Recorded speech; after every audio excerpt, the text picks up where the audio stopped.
Pertempuran menegangkan di arah Kherson terekam dari kubu Ukraina. Rekamannya ramai beredar di media sosial Telegram pada Jumat 30 September 2022.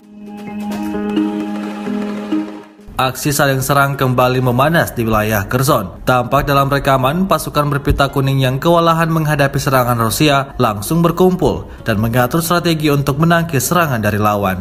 Namun saat mereka sedang asik berdiskusi, diketahui peluru tiba-tiba diterbangkan ke arah mereka. Sejumlah tentara Ukraina itu kemudian langsung mengambil posisi tiarap. Beruntungnya, serangan itu tidak mengenai posisi mereka. Rusia melaporkan secara total 307 pesawat Ukraina dan 155 helikopter, sebanyak 2.107 kendaraan udara tak berawak, 377 sistem rudal anti pesawat dieliminir sejak awal operasi khusus. Sementara itu dari kubu Kiev, Kementerian Pertahanan Ukraina melaporkan 430 tentara Rusia dieliminir dalam sehari terakhir. Total 58.580 prajurit Federasi Rusia meninggal sejak awal konflik hingga hari ke-218.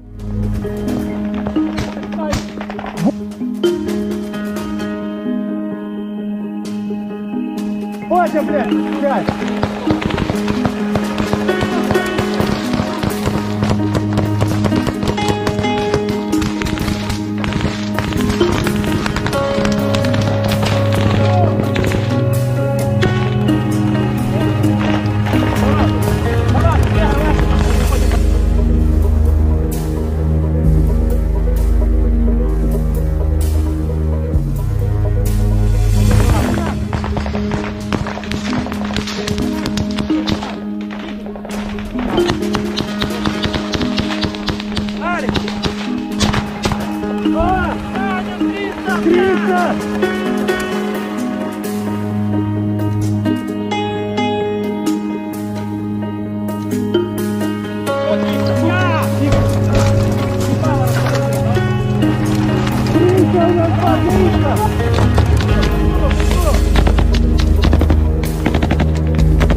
Водя, блядь, сядь!